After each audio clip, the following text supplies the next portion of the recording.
যে দরুদ পড়লে কবরের প্রশ্নের জবাব আমার আপনার নবীজি দিয়া দিবেন। এই দরুদটা যদি আপনি পড়তে পারেন তাহলে আল্লাহ পাক রব্বুল আলামিনের হাবিব বলেছেন আমার উম্মতের প্রশ্নের জবাব আমি রাসূল পাক সাল্লাল্লাহু আলাইহি ওয়াসাল্লাম নিজেই তাকে দিয়া দিব। আল্লাহু আকবার, আল্লাহু আকবার। এজন্য মুহতারাম হাজিরিন, দুরুদ শরীফের অনেক ফজিলত রয়েছে। আর দুরুদটা হচ্ছে এমন একটি ইম্পর্টেন্ট যে দুরুদের কথা আল্লাহ পাক রব্বুল আলামিন কুরআনুল কারীমের ভিতরে আমার আল্লাহ আলোচনা করেছেন। এই দুরুদ শরীফ শুধু আমি পড়ি তা নয়, আল্লাহ পাক স্বয়ং তার ফেরেশতারা সহ এই দুরুদ শরীফ পড়েন। আল্লাহ কোরআনে বলেন, ইন্নাল্লাহা ওয়া মালাইকাতাহু ইউসাল্লুনা আলান নবী ইয়া আইয়ুহাল্লাযীনা আমানু সাল্লু আলাইহি ওয়া সাল্লিমু তাসলিমা।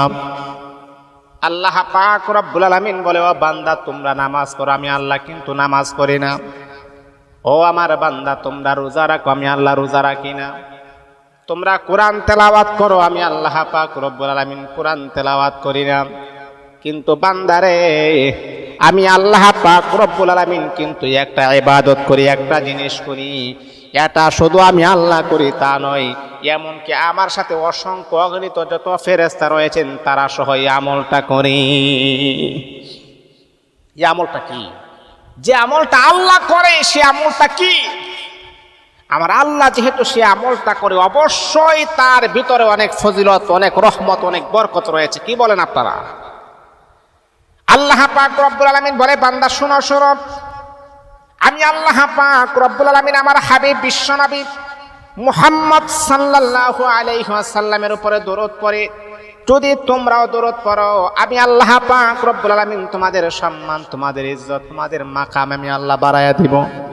ওরে আল্লাহর বান্দা শুনেন, এমন একটি দরুদ শরীফ যদি আপনি পড়তে পারেন তাহলে আমার রাসূল নিজেই কবরের ভিতরে আপনাকে সুপারিশ করে জান্নাতি বানায়া দিবেন।